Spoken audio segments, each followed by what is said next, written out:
Denmark's Arctic Command oversees Greenland's security from the capital Nuuk, a small military outpost responsible for a vast territory of some 2.1 million square kilometers. Pilots from a separate naval fighter aviation regiment of the Mixed Air Corps of the Northern Fleet recently completed a series of demanding flights with MiG-29 KUBR fighters based on aircraft carriers in the challenging conditions of the Arctic, according to a report by the Ministry of Defense of the Russian Federation.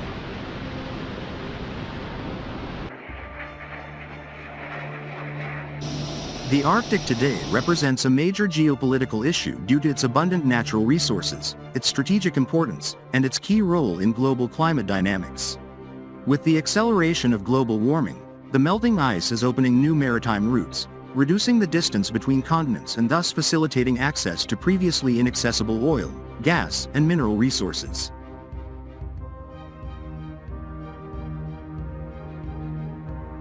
This new reality is attracting the attention of global powers, who are competing to secure exploitation rights and strengthen their military presence in the region.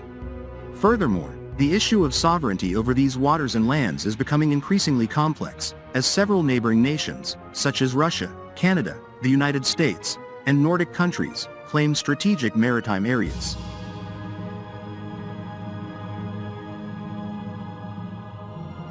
One immediately thinks of Trump's proposals to seize Greenland. The situation between Donald Trump and Greenland took a surprising turn in 2019 when the former U.S. president expressed interest in purchasing the island, which is an autonomous region of the Kingdom of Denmark. This proposal, reiterated currently, was perceived as a gesture of territorial expansionism but was rejected by the Greenland government, as well as by Denmark. Despite this rejection, Trump's interest in the region was part of a broader strategy aimed at securing access to Greenland's natural resources, notably minerals and hydrocarbon reserves, and strengthening the U.S. military presence in the Arctic, a region of growing geopolitical stakes. Although the idea of purchase was abandoned, diplomatic tension and the competition for influence in the Arctic remain important issues in relations between the United States, Denmark, and Greenland. This issue has continued to undermine relations between Denmark and the U.S. since Trump returned to power.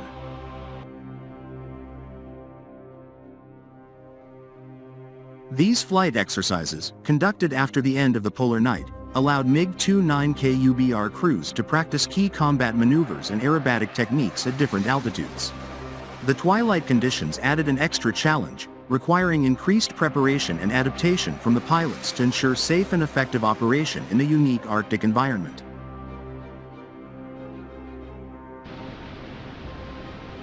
As part of their training, the pilots performed targeting and interception exercises, thus improving their ability to engage a simulated enemy aircraft under difficult conditions.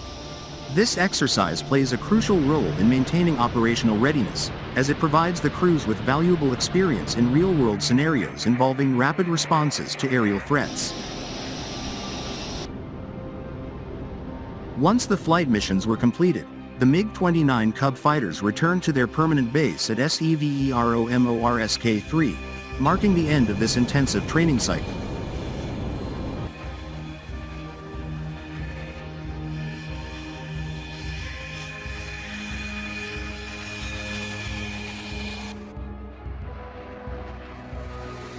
The MiG-29 KUBR is a version of the iconic MiG-29, specifically developed for the Russian Navy, with modifications for operations from aircraft carriers. Designed by the Mikoyan-Gurevich Design Bureau, this fighter and fighter bomber is one of the modern variants of the MiG-29, an aircraft that made its first flight in 1977 and entered service in 1983. The MiG-29 KUBR shares many features with the standard MiG-29 but incorporates adaptations to meet the specific requirements of maritime missions.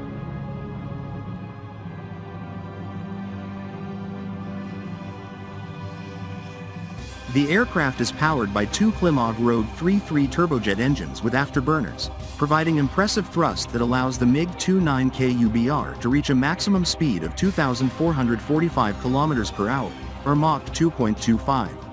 Its ability to climb rapidly is also remarkable, with a climb rate of 19,800 meters per minute and a ceiling of 18,013 meters. It is equipped with a range of 1,430 kilometers, making it suitable for long-range missions, while its wing loading of 403 kilograms per square meter ensures stability and performance in flight.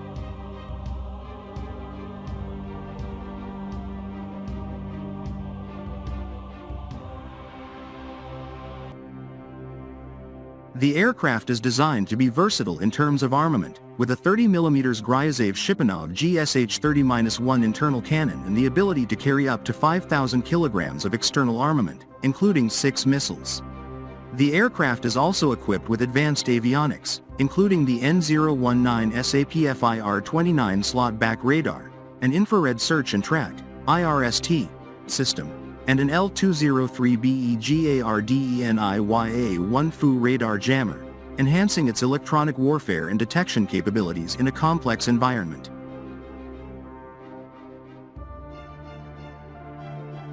The dimensions of the MiG-29 KUBR make it well suited for the constraints of an aircraft carrier.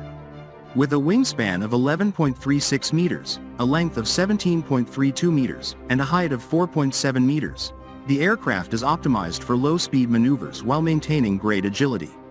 The weight of the aircraft varies depending on its configuration, but it can reach 21,000 kilograms with armament and fuel, with a maximum takeoff weight of 18,000 kilograms.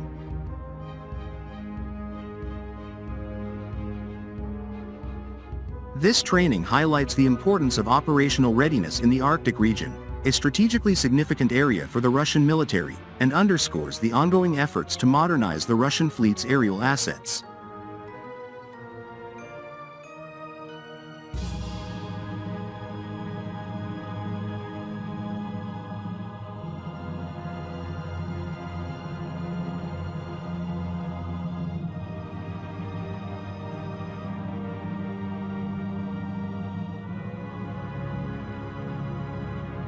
Exercises in the Arctic occurred as Russian and Western military attentions have been increasingly focused on the region, in part as a result of President Donald Trump's statements following his election regarding intentions to annex the strategically located Arctic territory of Greenland.